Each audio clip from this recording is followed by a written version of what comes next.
Monsieur le Président, Mesdames et Messieurs, je suis Arthur Banga de Côte d'Ivoire. Et Monsieur le Président, l'équipe m'a chargé de vous présenter la vision que nous voulons pour 2030.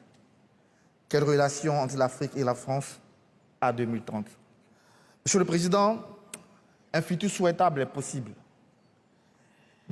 Imaginons un instant que nous sommes en 2030 et qu'en 2030, la France a assumé son histoire dans la relation Afrique-France. Dès 2023, la France est enfin sortie du déni. Elle a reconnu sa responsabilité sans tomber dans le piège de la recherche de la pureté. Monsieur le Président, le travail de mémoire de l'esclavage et de la colonisation est enfin permis. Les œuvres restituées sans argument normatif de conservation du patrimoine public, ces œuvres-là participent de cette réparation, Monsieur le Président. Elles nourrissent cette nouvelle relation parce qu'elles circulent dans et hors de nos musées en Afrique comme en France.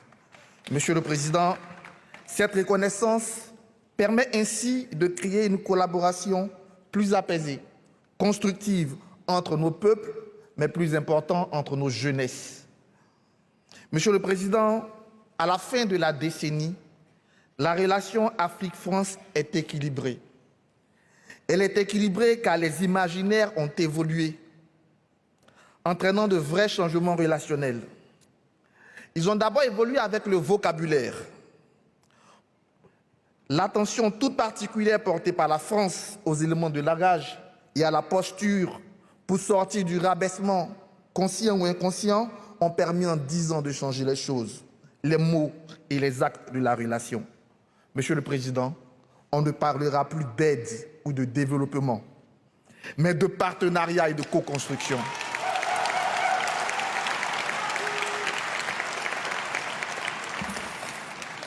Ce changement de paradigme entraîne avec lui les institutions changées de notre partenariat. Elles ont changé de dénomination pour épouser l'ère du temps, l'ère de notre temps, l'ère des relations d'égal à égal. À cette date, Monsieur le Président, la relation est vivante. Elle est vivante parce qu'elle est portée par de nombreux acteurs.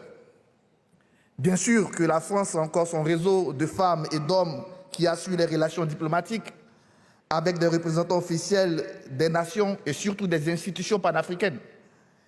Mais elle compte aussi sur d'autres acteurs, ceux-là dans cette salle, sur ce banc, ces acteurs en charge des questions de démocratie et de défense des droits humains. Les programmes partenariaux se font avec cette société civile qui est désormais reconnue comme des interlocuteurs crédibles et légitimes. On est sorti du brouillage des pistes grâce à la mobilisation des partis civils et des jeunes qui réfléchissent ensemble par-delà la Méditerranée à leur interdépendance dans une relation qui vit. Monsieur le Président, le rapport du professeur Achille Mbembe nous propose un fonds de la démocratie.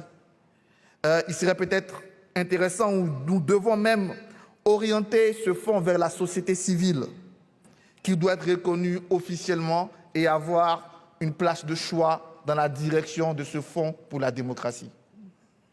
En 2030, Monsieur le Président, notre relation est débarrassée des scories symboliques d'une époque de domination révolue.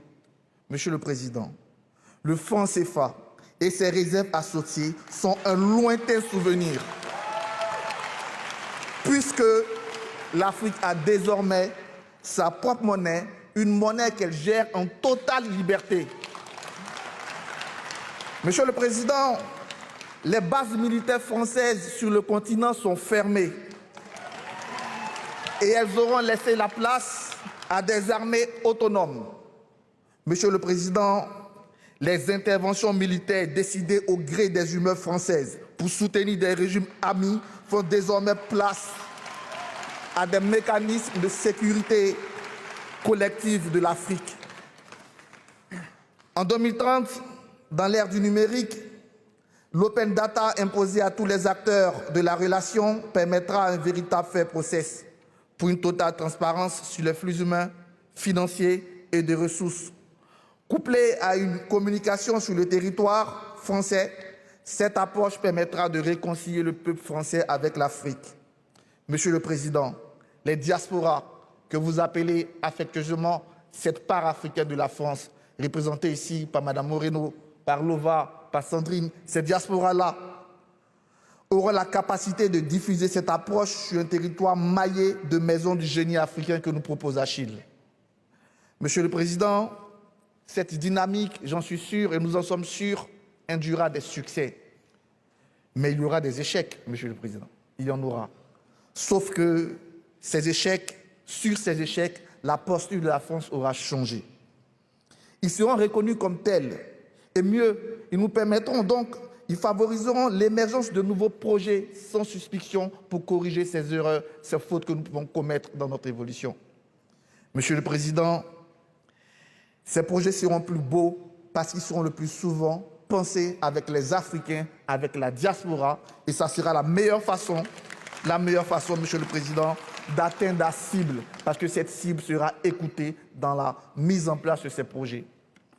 Monsieur le Président, nous pensons qu'il est temps d'arrêter les discours, moins de grands discours, plus d'attention aux besoins des populations, plus d'écoute à l'objectivation des résultats.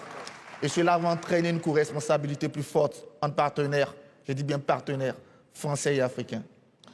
Monsieur le Président, en 2030, comme on l'a dit tout à l'heure, notre continent est jeune, il est plein d'espoir. Et donc en 2030, l'Afrique sera une source d'innovation et de solutions.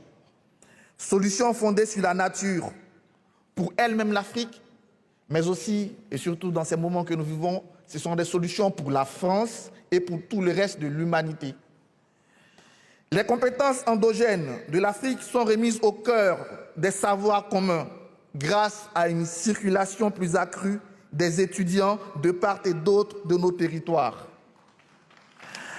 À l'équivalent, on revient encore aux propositions d'Achille, à l'équivalent d'un programme Erasmus africain, à des campus multidisciplinaires et multiculturels accueillant des étudiants d'Afrique et de France, à des partenariats de recherche équilibrés, favorisant la montée en puissance de centres de recherche sur le continent.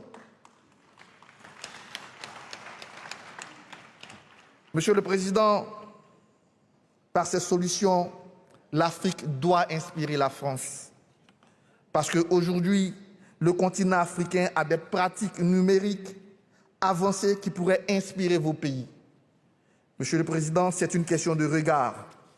Ceci se fera dans la relation Afrique-France, un terreau de solutions, une meilleure gestion de la crise climatique, un emploi plus efficient du numérique et la construction d'un bien commun.